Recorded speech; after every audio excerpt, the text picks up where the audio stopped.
My name's Stephen, and I'm happy to welcome Umang Mehta today to our BTPC IDEA Series.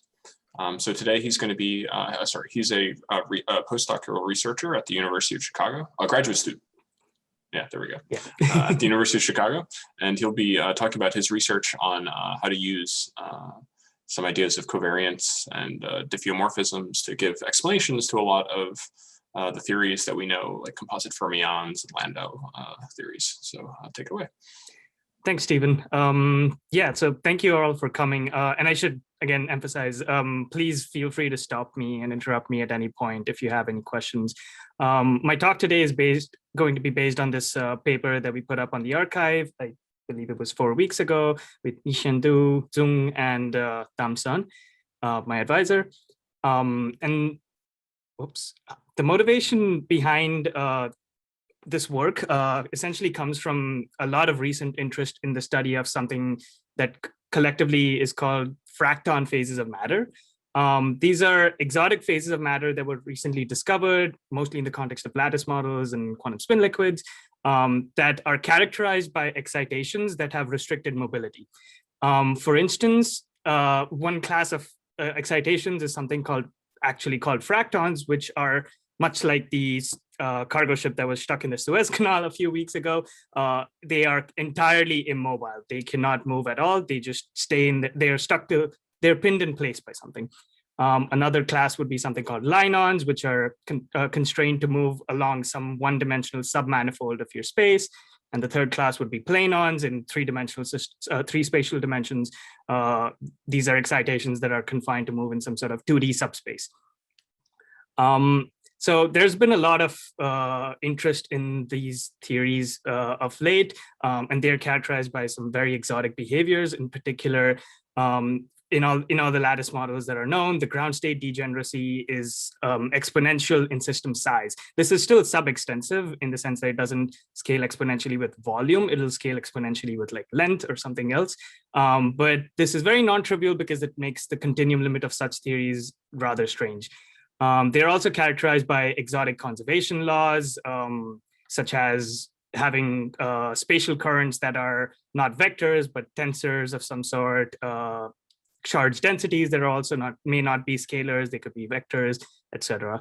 Originally, these were discovered in the context of error correction codes, but they've also found multiple applications in, for instance, elasticity theory as a duality. I will point you to these two review articles in particular that include a lot of the references that are relevant for this. And yeah. So are these topological, exotic conservation laws that you comment? No, they are not topological. So they're not like higher form symmetries where like whatever charge you have can be sort of wiggled around. These are constrained to be, these are geometric. Right. So the particular playground that we'll be interested in is something called higher rank gauge theory, which is, this is a simple class of theories that captures some aspects of fractonic phases, but not all. In particular, the restricted mobility, as opposed to ordinary U1 gauge theory, where you have a four vector gauge multiplet A mu. We work with a tensor gauge multiplet, where you have the scalar potential and a tensor Aij in one particular realization of this theory. So first and foremost, this is going to be inherently non-relativistic because clearly space and time are not equivalent. Secondly, even the electric field, because of this tensor structure of the spatial components, will itself be a tensor. We then impose a generalized form of Gauss's law. In this example over here, there's something called the scalar charge theory, where you have a double divergence of this tensor electric field being equated to some sort of charge density. And in a Hamiltonian formalism, this generates a gauge transformation for the spatial components of A. And that gauge transformation is basically A being shifted by two derivatives of a scalar function lambda, and instead of the usual U1 gauge transformation, which would be characterized by a shift by a single derivative. This results in a bunch of conserved quantities simply by looking at this equation. You obviously have the total charge Q because this is a total derivative. Its integral will be conserved in time, but also in flat space, in say 2 or 3 dimensions, for instance, the total dipole moment is also conserved. And this has very non-trivial consequences. In particular, the conservation of dipole moment implies that isolated charges must be immobile. On the other hand, if I create a dipole, it can move freely however it wants to. The theory we'll particularly be interested in is sort of in addition to this scalar charge theory, which is called the traceless scalar charge theory. In addition to everything on the previous slide, we add a tracelessness constraint for the electric field. And in particular, we'll be working in this traceless gauge. This implies that Aij transforms under a gauge transformation that looks like this. Add to that a gauge transformation for A0, that's the usual one, just shifting by a time derivative of the scalar function lambda. One can define field strengths in terms of these gauge fields, the electric field strength and this tensor magnetic field, which is like an anti-symmetrized double derivative of A. And also write down gauge invariant terms in the Lagrangian. For instance, there's an analog of the Maxwell term, which is basically E squared minus B squared. You can also write down a generalization of the Chern-Simons term in 2 plus 1 dimensions, which looks like this. So let's talk about the matter sector of this theory. In particular, from here on, we'll mainly be thinking of these gauge fields as background or probe fields instead of dynamical things. So the action won't include this these Maxwell or Chern-Simons terms that we talked about, but instead we'll be focusing on coupling them to some matter currents. So A0 minimally couples to a charge density rho, which is scalar, and Aij naturally minimally couples to a tensor current Jij. And then gauge invariance implies this conservation law, where the time derivative of rho is given by a double divergence of J. Furthermore, J has to be traceless. And this has consequences for mobility of excitations. In particular, there are 3 conserved quantities. One is the total charge as before. The other one is the total dipole moment as before. And we have a third conserved quantity, which is the specific component of the quadrupole moment that looks like this. The conservation of the total charge and the total dipole moment, again, implies, as before, that the isolated charges are immobile. But on the other hand, this conservation of this component of the quadrupole moment puts further constraints on the mobility of dipoles, which is to say that dipoles can now only move perpendicular to their dipole moment, but not parallel to them. Okay, so this is the background for the rest of my talk. So, and now I'll just talk about the outline. My talk will be split up into 3 parts. The first one, we'll sort of, using a little bit of intuition and a little bit of observation, generalize this traceless gauge symmetry to a symmetry of volume-preserving diffeomorphisms.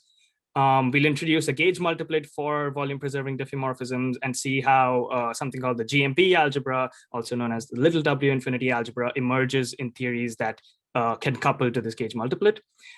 In part 2 of my talk, I'll take a more of a top-down approach, where we'll see how any theory that is invariant under a U1 symmetry and under non-relativistic diffeomorphisms can be reduced to a theory that's invariant under volume-preserving diffeomorphisms. This will reveal a natural connection to lowest Landau level physics and also allow us to generalize to 3 plus 1 dimensions. And finally, in part 3 of my talk, I'll discuss a realization of this sort of coupling to this VPD multiplet in various physical systems, such as composite fermions and quantum Hall systems, crystals on the lowest Landau level, and in particular in ferromagnets. Now, this last part is a bit more non-trivial because according to this, composite fermions exist on the lowest Landau level, crystals exist on the lowest Landau level, so it will be natural to expect there to be a volume-preserving diffeomorphism invariance, but this turns out to be a bit of a hidden symmetry in ferromagnets. Okay, so let me pause here if there are any questions on the outline and on the beginning of this talk before I move on to part 1.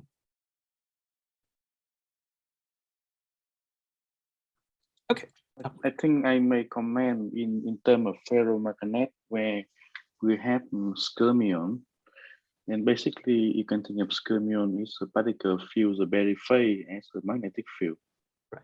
And so basically, the symmetry that we have is also similar to the lowest Landau level 1. Exactly. Yeah. Yeah. All right. So part 1 of my talk is upgrading this traceless gauge symmetry to volume preserving diffeomorphisms. We'll start off by defining this symmetric tensor H that is a contraction of the Levi-Civita tensor with A and up to this overall factor L squared, where L takes dimensions of length.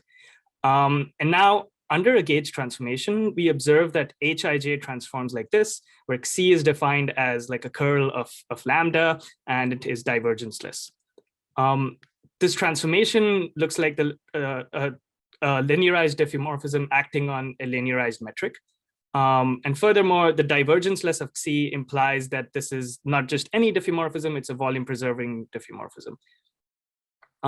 So this allows us to define a nonlinear multiplet that includes A0 and a spatial metric Gij instead of this tensor gauge field Aij. And postulate the transformation of Gij to be just that of a tensor under diffeomorphisms, where Xi is now defined in terms of this lambda. I'll note that this connection between these higher rank theories and gravitational physics was first noticed in this paper by Xu in 2006. In particular, the connection with volume preserving diffeomorphisms was made concrete by Andrei Gromov in this paper in 2017.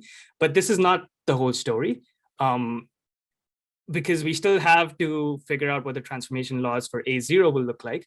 In particular, we can't stick to the same transformation law where delta A0 is just a time derivative of lambda, because these transformations are now non-abelian. In fact, a commutator of two infinitesimal transformations looks like a transformation parametrized by this spatial Poisson bracket of alpha and beta. And in order to make the transformation of A0 compatible with this non-commutativity, we postulate an additional term in this transformation.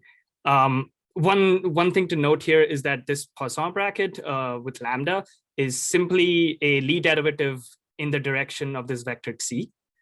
So this latter term would be what you would have in an ordinary diffeomorphism transformation, but we also have this lambda dot. So there's a bit of a sort of tying. It's sort of tying in this diffeomorphism with a gauge transformation. Okay, so we can very easily realize what's known as the GMP algebra that's commonly observed in quantum Hall systems in such a theory by coupling to matter and making these gauge fields dynamical. Let's say we take some matter action, add a gauge coupling with A0 and Gij, and add a dynamical term in the action as well. In particular, we'll require that this coupling does not have any time derivatives, because we want the canonical conjugate momenta to be to not change definition, and also we want Gauss's law to look the same so that we generate the same sort of gauge transformation.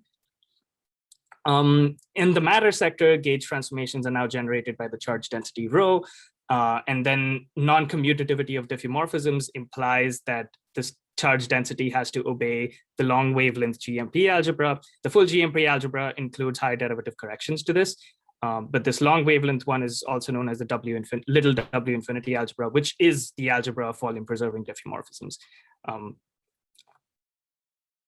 Okay, so that was part one in a nutshell.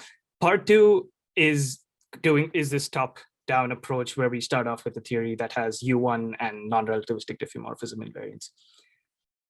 So we'll start off with a theory that has massless Schrodinger particles coupled to a U1 gauge field and a spatial metric, because U1 invariance implies we can couple it to a background gauge field, and diffeomorphism invariance implies we can couple it to Gij. And now this would be invariant under time-dependent spatial diffeomorphisms. The reason we want these Schrodinger particles to be massless is so that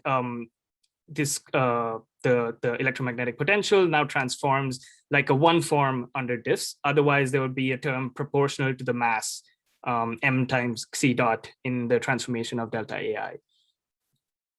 Now we fix a non-zero magnetic field here. The purpose of doing so is if we demand that this magnetic field take a very specific value, for instance, we have set up an experiment in a lab, like a quantum Hall experiment, and that magnetic field has a fixed value. This breaks down the diffeomorphism group to volume preserving diffeomorphisms because B defines a natural volume form for our theory. Furthermore, fixing a non-zero magnetic field and taking the massless limit is equivalent to taking the lowest Landau limit, because in a non-relativistic theory, the cyclotron frequency is B over M, and as we take M to 0, all the higher Landau levels get pushed up to infinity. So we're exclusively working in the lowest Landau level now. Now, if you look at the transformation of delta AI under a diffeomorphism, it turns out to be a total derivative of some function, parameterized by lambda. And this can be canceled by a U1 transformation, a gauge transformation, but the gauge transformation will then apply to A0 as well. And this is how we can obtain the transformation laws that were on the previous slide by simply just thinking of a theory that is invariant under U1 and non-relativistic diffeomorphisms, and just fixing a magnetic field and also fixing AI. There are some immediate corollaries to this statement. First of all, there will exist this sort of dipole conservation law in the lowest Landau level, where the time derivative of the charge density goes like 2 derivatives of the stress tensor. So we naturally expect there to be excitations with restricted mobility in the lowest Landau level. A second corollary is that there's this term called the when-z term that is often used to characterize linear response in theories, in quantum Hall theories. It goes like omega dA, where omega is a spin connection on your space, and A is the usual gauge field. This, in fact, when linearized around a flat metric, looks like the Chern-Simons term that was previously postulated in these higher rank theories. One immediate consequence of this is the equivalence of what is called the shift and the Hall viscosity in quantum Hall systems. The shift is the difference between the number of electrons and the number of flux quanta when you take a quantum Hall state and put it on a space that has a non-zero Euler characteristic. The Hall viscosity is a parity odd response to a fluctuation in the metric or a strain in the system. And because the coefficients of both of these are related by virtue of this action being gauge invariant, the shift of a quantum Hall state must be related to the Hall viscosity. And this would then be a consequence of higher rank symmetry. Okay, so we can now generalize to 3+1 dimensions instead of 2+1. So instead of starting with a ordinary U1 gauge field, A mu, we start instead with a Kalb-Ramond field, which is an anti-symmetric rank 2 tensor. This is gauge invariant under a transformation, which I've written down here in form notation. So the gauge transformation will have a vector index, a one-form index. And now, instead of fixing the magnetic field, we fix the spatial components of the curvature of this Kalb-Ramond field to be proportional to the volume form up to this factor L to the -3, where L once again is the length scale. Again, this fixing breaks the diffeomorphism group down to volume preserving diffeomorphisms parameterized by vector fields Xi that are the curl of some vector field lambda. Note that lambda now picks up an index instead of being a scalar as we had in 2+1 dimensions. Once again, everything follows the same way as it did in 2+1 dimensions. The spatial components gauge transform under diffeomorphisms in a way that can be canceled by a gauge transformation. This gauge transformation now also acts on B0I. So our volume preserving diffeomorphism invariant multiplet consists of this spatial vector B0I and a spatial metric Gij that transforms like this. These formulas are not important. I've only put them here for completeness. Let me pause here and for a sec to summarize this construction so far. What we've done is started with a U1/diff multiplet, which would be this full potential gauge field A mu and the metric, and then essentially gotten rid of AI. So this is one of the strange, one of the unusual things, one peculiar thing about our construction is that our volume preserving diffeomorphism invariant multiplet shares the scalar component with a U1 multiplet. The same holds true in 3+1 dimensions as well, where the shared component is this time component of the Girvin field. Okay, so in 3+1 dimensions, of course, from this construction, we'll also have exotic conservation laws. In particular, because this time component is actually a vector, the charge density will have a vector index, and its time derivative goes like 2 derivatives of the stress tensor. Furthermore, this vector charge density itself must be divergenceless. If we postulate that J, the charge density is non-zero only in a finite region, then divergencelessness implies that it can be written as the curl of some vector field mu. One way to think of this is that mu is sort of a magnetic moment density for some setup, and J would then be like a magnetization current. The conserved quantities from this are, there are 2 conserved quantities. One would be the integral of mu, which is the total magnetic moment in this analogy. It also looks like the integral of x cross J, and the other one is the integral of x cross mu. This diagram is here to help visualize a little bit what this sort of charged object looks like. So it's a loop that carries just charge density J. Mu sort of winds around this loop, and the total integral of mu, the total magnetic moment, is perpendicular to this plane. Furthermore, the conservation of this second object, x cross mu, implies that this loop of charge can only move parallel to its magnetic moment, so perpendicular to the plane of the loop and not in the plane of the loop.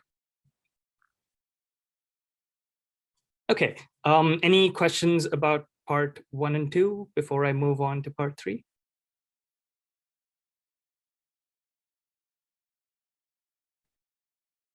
All right. So part 3 is realization in physical systems, starting with composite fermions. Just in case you don't know, I'll remind you that composite fermions are these pseudoparticles that exist in fractional quantum Hall systems. One way to think of them is via something called flux attachment, where you have a 2D sample, typically say gallium arsenide, that has electrons in it. These red lines are indicative of magnetic fluxes, and you can think of this as a procedure where you tie magnetic fluxes to electrons to get a composite fermion. More precisely, in a field theoretic perspective, this corresponds to a duality transformation.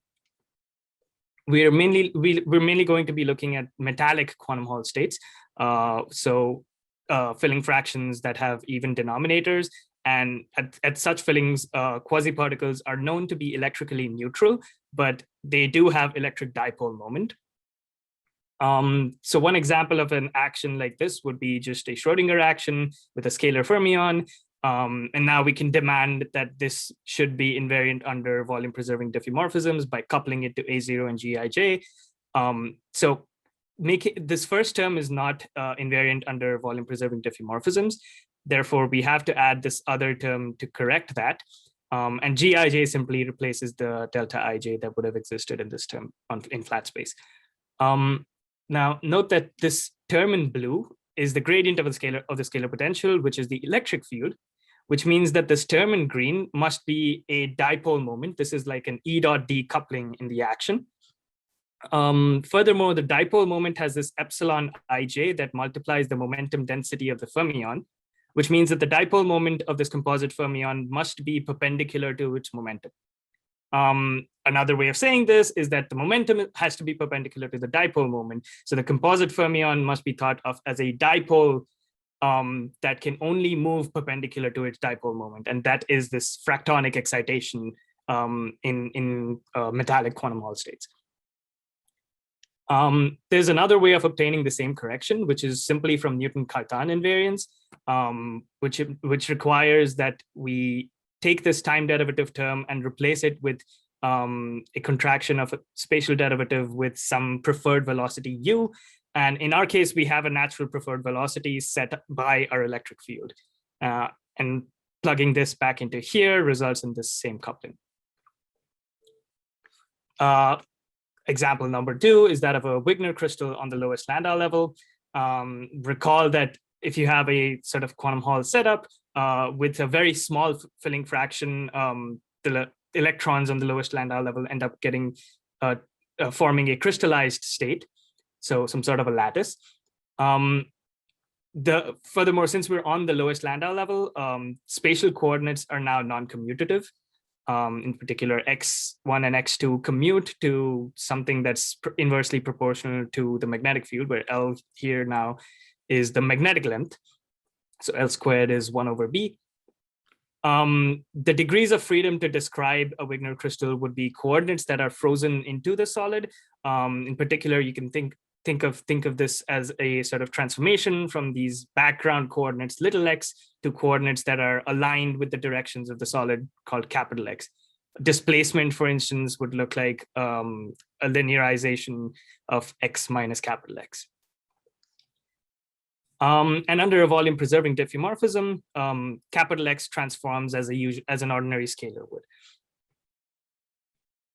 So since our background space is non-commutative, we require a Berry phase term in our action for these fields capital X that looks like this, and involves a time derivative, anti-symmetrized time derivative of these fields. This is now, as before, as in the case of composite fermions, this is now not invariant under volume preserving diffeomorphisms. And it transforms to something that goes like schematically lambda dot dx dx. So we can add a compensating term to make it invariant under volume preserving diffeomorphisms that looks like this. So A0 now couples to this determinant of the Jacobian of this transformation, which would be this fractonic density in a minimal coupling sense. In particular, what this implies is that crystal vacancies are immobile. What is the N naught here? N naught is just some constant. So it would correspond to the background density of electrons. This Lagrangian is a Lagrangian a vortex crystal that we study, not the electron in magnetic field. No, in the vortex crystal, X couples. It is a Lagrangian vortex crystal. The vortex crystal one looks similar, but in that case, it couples to little a mu.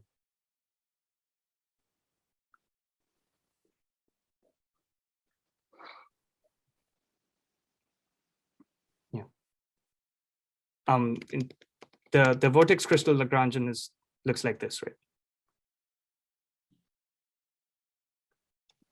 Yeah, the vortex crystal is look like this, but basically you can think of that the vortex crystal in the dual look like the particle in magnetic field, and at this point you have the meaning of the N naught. Right. It's the density of condensed boson. But here in the electron in lowest Landau level, I don't know the meaning of this N naught. I think it should just be the average density of the electrons, right? This should be proportional to the filling fraction. But I could be wrong. I need to think a little bit more about that. Okay. Okay. Yeah. So the fractonic excitations in the context of a Wigner crystal on the lowest Landau level is simply the crystal vacancies. These are defects that are entirely immobile. So this generalization of the higher rank symmetry has an application to this as well. Next up is that of an example of a vortex crystal in the lowest Landau level. The one way to realize something like this is to take a superfluid and rotate it at really high angular velocities. The angular velocity in a dual picture sort of it behaves like a magnetic field, and taking the limit where angular velocity is large is sort of like taking the lowest Landau limit for the superfluid.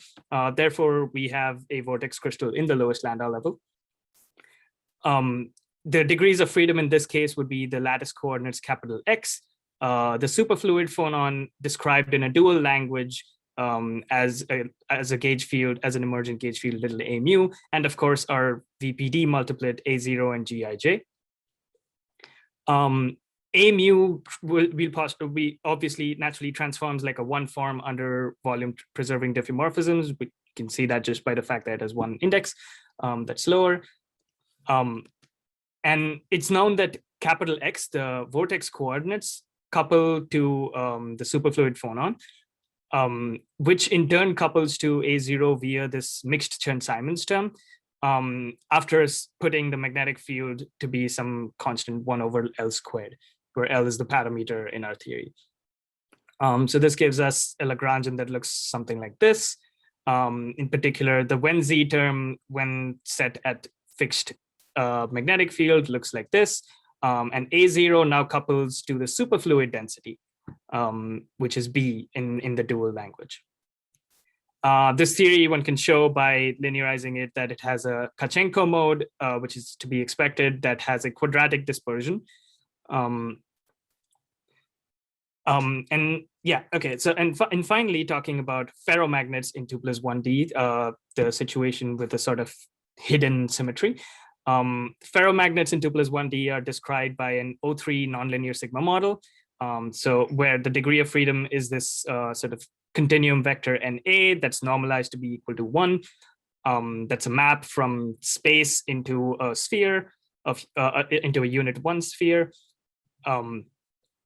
And furthermore, we have this West-Zumino term that relies on having an extra dimension that accounts for the Berry phase of this theory. This West-Zumino term is not invariant under volume preserving diffeomorphisms because of this time derivative. In fact, its transformation looks like this. So it's lambda dot multiplied by some function. And if you look closely, this function is actually the Skyrmion density in the ferromagnet. Recall that skyrmions are basically these topologically non-trivial spin configurations in ferromagnets. That's sort of, it's a spin configuration that winds around some point. Here are some examples of these configurations from Wikipedia. And the expression on the previous image would be the density of those whose integral would be some quantized integer. We'll choose L squared to be equal to 1 over 4 pi S naught. And then A0, and we'll choose A0 to couple to the Skyrmion density in order to make this theory invariant under volume preserving diffeomorphisms. The reason we chose L squared to be 1 over 4 pi S naught is so that this is properly normalized. And the nonlinear sigma model term is simply replaced with a coupling to the metric. So this is our upgraded volume preserving diffeomorphism invariant action for a ferromagnet, which now couples to both A0 and the metric Gij. And immediately there'll be consequences for skyrmion mobility. First of all, from this construction, we can say that skyrmions behave like particles in an effective magnetic field given by 4 pi S naught from our identification of the factor L squared. This is not a new fact. In fact, it was known as early as the 1990s in these two papers that skyrmions do indeed behave effectively like particles in a magnetic field. Secondly, we have 3 conserved quantities. First of all, the integral of the skyrmion density, which is conserved because it's an integer. The skyrmion dipole moment is also conserved, and also this component of the quadrupole moment of the skyrmion. The conservation of these first two implies that individual skyrmions are immobile. The conservation of this latter one implies that skyrmion dipoles can only move perpendicular to the dipole moment. Once again, the conservation of these 3 quantities is not a new fact. We've just given a reinterpretation of it in terms of volume preserving diffeomorphism invariance. And the conservation of these 3 objects was known once again in these papers all the way back in the 1990s. We can do a little bit better and do the same for in 3+1 dimensions, where instead of this coupling to A0, we have a coupling to this time component of the Kalb-Ramond field. In particular, B0I couples to a time component of a one-form current. This one-form current is an antisymmetric tensor and looks like this, and it's conserved by definition because of the fact that the derivative of n is perpendicular to n. So taking a scalar triple product of 3 vectors in a plane will give you 0. So B0I now couples to a vector charge density given by this. Once again, if we assume that this vector charge density is finite, is non-zero only in a finite region of space, it can be written as the curl of some mu, which I previously called this magnetic moment density. And we have two conserved quantities, this total integral of mu, the total magnetic moment, which is also the same as integral of x cross j, and secondly, integral of x cross mu, which implies, again, fractonic behavior for topological defects in ferromagnets in 3+1D. Once again, this is not new. This was originally discovered in this paper in 1991 itself. All we've done is given a reinterpretation of that fact in terms of volume preserving diffeomorphism invariance. So I'll leave you with a summary of the work we've done in this paper. Basically, what we did was sort of upgrade this traceless gauge symmetry, traceless high rank gauge symmetry to volume preserving diffeomorphism invariance, which is like a sort of generalized curve space version of this. This VPD multiplet can itself be obtained from a top-down perspective by fixing a magnetic field and fixing a spatial gauge field, and thereby breaking a U1 cross diffeomorphism invariance down to volume preserving diffeomorphisms, which implies that this symmetry should be naturally observed in systems that exist on the lowest Landau level, of which we saw various examples. But furthermore, there's we also found this sort of hidden symmetry in ferromagnets that was sort of unexpected, but also kind of expected. One open question for the future would be whether this W infinity algebra can be deformed to the quantum version, which is the full GMP algebra. A possible direction, this full GMP algebra is naturally observed in quantum Hall systems, and it would be interesting because it can potentially constrain high derivative corrections to all the effective field theories that exist, and possibly involve non-commutative physics, because anything that exists on the lowest Landau level has to be naturally non-commutative. That's the end of my talk. With that, I thank you for your time, and I will take any questions that you have.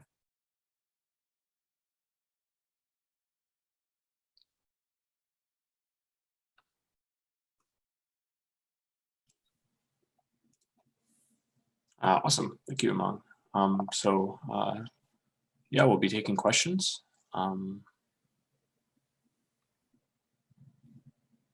Hey, I guess I can ask a question. So the structure in 3D that you have described, there is pretty early, I guess, in this field. Everything is recent, but relatively early for fracton field work on duality between 3D elasticity and tensor gauge theories.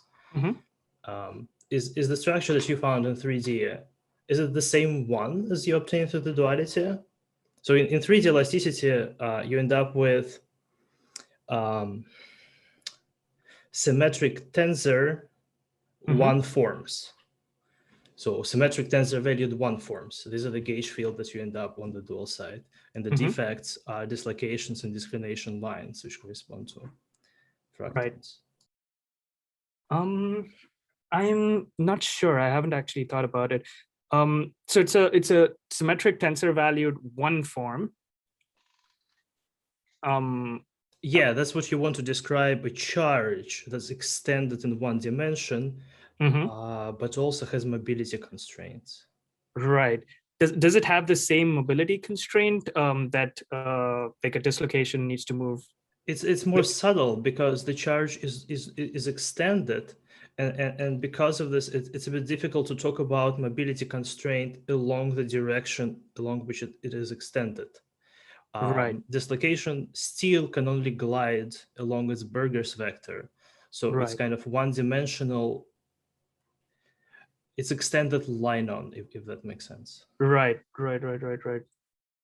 I'm not sure. In fact, even the 2+1D version of this story is a little confusing because under the duality with this under Fracton elasticity duality, you technically don't get this traceless gauge theory. the mobility constraint of the dislocation having to move parallel to its Burgers vector comes from a slightly different condition where from the identification that this integral of x squared rho is equal to like the defect density. Its formula is the same. You conserved trace of the quadrupole, which is traceless gauge theory. It's the same thing. Right. But yeah, so yeah, I basically what I'm saying is I don't think I have a full answer to your question, but it would definitely be interesting to think about that more.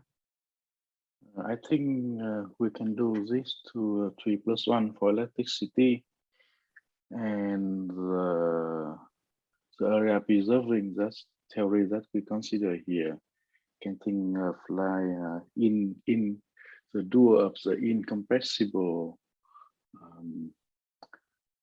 liquid crystal. Do that.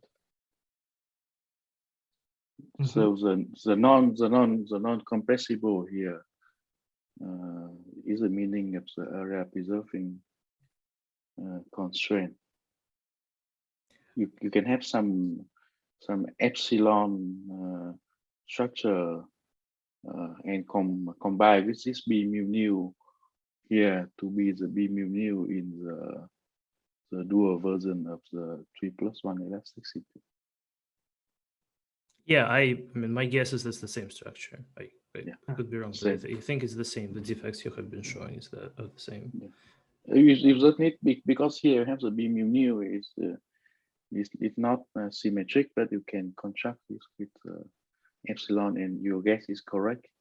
It will be dual to the 3+1 version of the liquid crystal. Right.